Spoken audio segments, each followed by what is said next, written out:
So ఎన్నికలను ఎంత ప్రశాంతంగా నిర్వహించేందుకు ఏర్పాట్లు చేస్తున్నప్పటికీ కూడా ఉద్రిక్త పరిస్థితులు కొనసాగుతూనే ఉన్నాయి. ప్రకాశం, పల్నాడు జిల్లాల్లో ఉద్రిక్త పరిస్థితులు నెలకొన్నాయి. 2 జిల్లాల్లో కూడా ఈవీఎంలను ధ్వంసం చేశారు.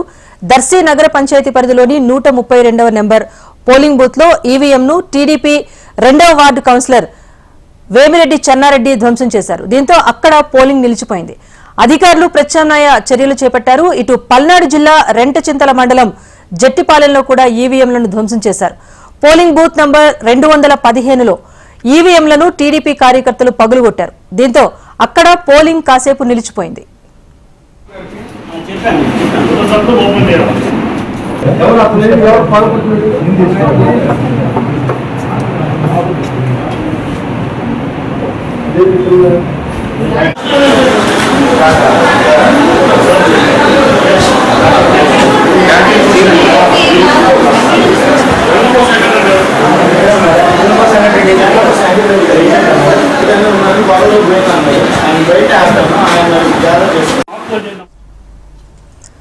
మొత్తానికి ప్రకాశం, పల్నాడు జిల్లాల్లో ఉద్రిక్త పరిస్థితి అనేది కనిపిస్తోంది. ఉదయం నుంచి కూడా పల్నాడులో ముఖ్యంగా జరిగిన హింసాత్మక ఘటనలనే మనం చూస్తూనే ఉన్నాం.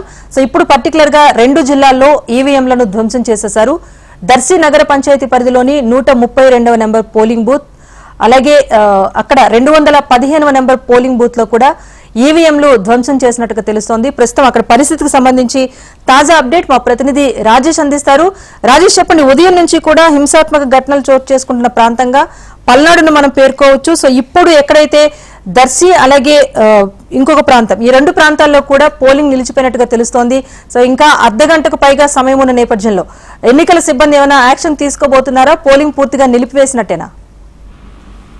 రాజేశ్వరి, ఉదయం నుంచి చూసుకుంటే పల్నాడు, ప్రకాశం జిల్లాలో దర్శి ప్రాంతంలో మాత్రం ఉద్రిక్త వాతావరణంతోనే ఎన్నికలు కొనసాగుతున్నాయి. అధికారులు ముందస్తుగా అప్రమత్తంగా బందోబస్తులు ఏర్పాటు చేసినప్పటికి కూడా అవేవి గ్రౌండ్ లెవెల్లో ఇంప్లిమెంట్ కాలేదు. అయితే ఈవీఎంలు ధ్వంసం విషయంలో చూసుకుంటే పల్నాడు జిల్లా రెంటచింతల మండలం జట్టిపాలెం గ్రామంలో 215 బూత్ లో ఈవీఎంలను ధ్వంసం చేశారు. అయితే ఈ కేవలం ఈవీఎంలు ధ్వంసం చేయటం కాకుండా గ్రామాల్లో కూడా హింసాత్మక స్థానంలో నిర్వహించారు. ఇది పార్టీ వాళ్ళు ఇక్కడ ఏ పార్టీని మనం ఏదైతే చూపకుండా చూసుకుంటే గ్రామాల్లో 2 వర్గాలుగా విడిపోయి ఖచ్చితంగా విభేదాలతో పాటు తారాస్థాయికి విభేదాలు జరిగినాయి. అయితే దీంతో పాటు చూసుకుంటే పోలింగ్ కేంద్రాల్లో, ముఖ్యంగా పోలింగ్ కేంద్రాల్లో ముందస్తుగానే వెబ్ క్యామ్లు ఏర్పాటు చేశారు.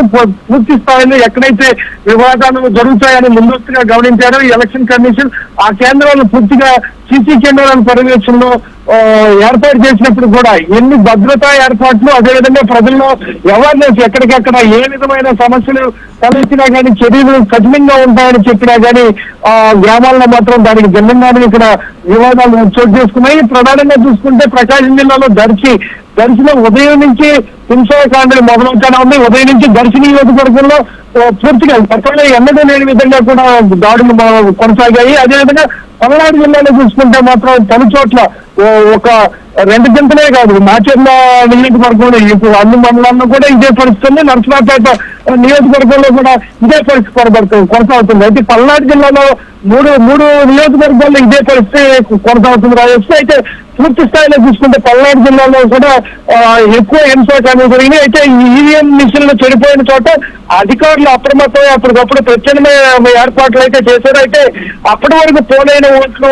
దాంట్లో భద్రతగా ఉన్నాయని, అయితే ఆ చిప్ ఎక్కడా కూడా డిస్టర్బ్ అవ్వదు అనేసి అధికారులు స్పష్టం చేస్తున్నారు. అయితే మిషనరీని మళ్ళీ రీసెర్చ్ చేసి దాన్ని ఎట్టయినా కానీ ఖచ్చితంగా దాని ద్వారా మెమరీ ద్వారా ఏ ఓట్లు పడ్డాయి అనేది తీయొచ్చు. అయితే ప్రస్తుతానికి మాత్రం మరో ఈవీఎం మిషన్ ఏర్పాటు చేసేసి పోలింగ్ కొనసాగిస్తున్నారు. రాజేష్, అంటే ఇప్పటి వరకు మనం చూసుకుంటే తెనాలి, మాచర్ల, అనంతపురంలో జరిగిన ఘటనలపైన కాసేపు క్రితం ఈసీ ముఖేష్ కుమార్ మీనా కూడా స్పందించారు. పర్టికులర్ యాక్షన్ తీసుకోవాలి, ఎవరైతే సహకరిస్తున్న పోలీసు అధికారులు కానివ్వండి, లేకపోతే ఇక్కడ ఘర్షణలకు కారణమైన వ్యక్తుల పట్ల కూడా ఈసీ సీరియస్ అయ్యారు. సో ఇప్పుడు ఈ పర్టికులర్ గా దర్శి జట్టిపాలెంలో చోటు చేసుకున్న ఘటనతో ప్రస్తుతం పోలింగ్ అయితే నిలిచిపోయింది. దీనికి సంబంధించి ఏమైనా కంప్లైంట్స్ వెళ్ళాయా, లేకపోతే మళ్ళీ పోలింగ్ స్టార్ట్ అయ్యే అవకాశం ఎంతవరకు ఉంది అసలు అక్కడ? అయితే రాజేశ్వరి, రాష్ట్ర వ్యాప్తంగా చూసుకుంటే తెనాలి, మాచర్ల, అనంతపురంలో జరిగిన ఘటనలు ఈసీ మాత్రం తీవ్రంగా పరిగణించింది. అయితే ఖచ్చితంగా ఎట్టి పరిస్థితుల్లో కూడా ఈ గొడవలకు కారణమైన ఉపేక్షించేది లేదు. దీంట్లో కొన్ని ప్రాంతాల్లో అయితే అధికారులు కూడా ముద్దాయిల్ని విడిచిపెడుతున్న స్టేషన్ల నుంచి వాళ్ళు పట్టించుకోకుండా వదిలేయటం ఈ సమస్యలు ఉన్న వాటిని కూడా అధికారుల మీద కూడా చర్యలు తీసుకున్నారు ఇప్పటికే. అయితే రాష్ట్ర వ్యాప్తంగా చూసుకుంటే ఇటువంటి సమస్యలకు తలెత్తిన ప్రతి చోట కూడా ఈసీ గట్టిగానే చర్యలు తీసుకోబోతుంది. దీంతో పాటు ఇప్పుడు ఏవైతే ఈవీఎం మిషన్లు ధ్వంసం చేశారో ఆ ప్రాంతంలో వేరే ఈవీఎం మిషన్లు ఏర్పాటు చేస్తారు. అంటే ప్రతి పోలింగ్ కేంద్రాలకు కూడా ఎగస్ట్రా ఇప్పుడు అత్యవసర సమయంలో ఈవీఎం మిషన్లు మొరాయిస్తే వాటి ప్రాంతంలో కొత్త ఏర్పాటు చేయడానికి ఈసీ అనుమతి ఇచ్చి ముందస్తుగానే ఏర్పాటు చేశారు. అయితే ప్రస్తుతం ఆ కేంద్రాల్లో కొత్త మిషన్లు ఏర్పాటు చేశారు. మరి ఎంత సమయం అయితే ఎన్నికల సమయంలో వృధా అయిందో ఈ గొడవల కారణంగా అంత సమయాన్ని కొంత పెంచి ఆ పోలింగ్ ను కొనసాగించే పరిస్థితి ఉంటుందని అక్కడ ఆర్ఓ అధికారులు చెబుతున్నారు.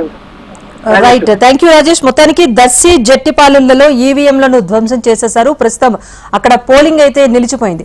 ఉదయం నుంచి కూడా మనం చూస్తున్నాం గుంటూరు, విజయనగరం, తిరుపతి, కోనసీమ, అటు ఉత్తర కోస్తా శ్రీకాకుళంలో, పల్నాడులో, ఎన్టీఆర్ జిల్లా, గన్నవరం, మాచర్ల ఇలా అన్ని జిల్లాల్లో కూడా చెదురుమదురు ఘటనలు, కొన్ని చోట్ల ఈవీఎంల ధ్వంసం, కొన్ని చోట్ల రాళ్ల దాడులతో పాటుగా పార్టీల మధ్య, కార్యకర్తల మధ్య ఘర్షణ చోటు చేసుకుంది. దొంగ ఓట్ల కలకలం రేగింది, రాళ్లదాడి జరిగింది. టీడీపీ, వైసీపీ శ్రేణుల మధ్య కూడా కొన్ని చోట్ల కొట్లాట్లు సైతం చోటు చేసుకున్న పరిస్థితి కనిపిస్తోంది.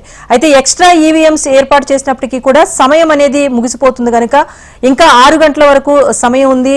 ఇప్పుడు ఎంతసేపు అయితే పోలింగ్ నిలిచిపోయిందో ఆ సమయాన్ని ఎక్స్టెండ్ చేసి ఇక్కడ ఈవీఎంలు ఏర్పాటు చేస్తే పోలింగ్ కొనసాగిస్తారా, లేకపోతే దీనికి సంబంధించి ప్రత్యేకంగా ఈసీ పరిగణలోకి తీసుకుంటారా అన్న అంశం మాత్రం ఇప్పుడు ఆలోచించాల్సిందే.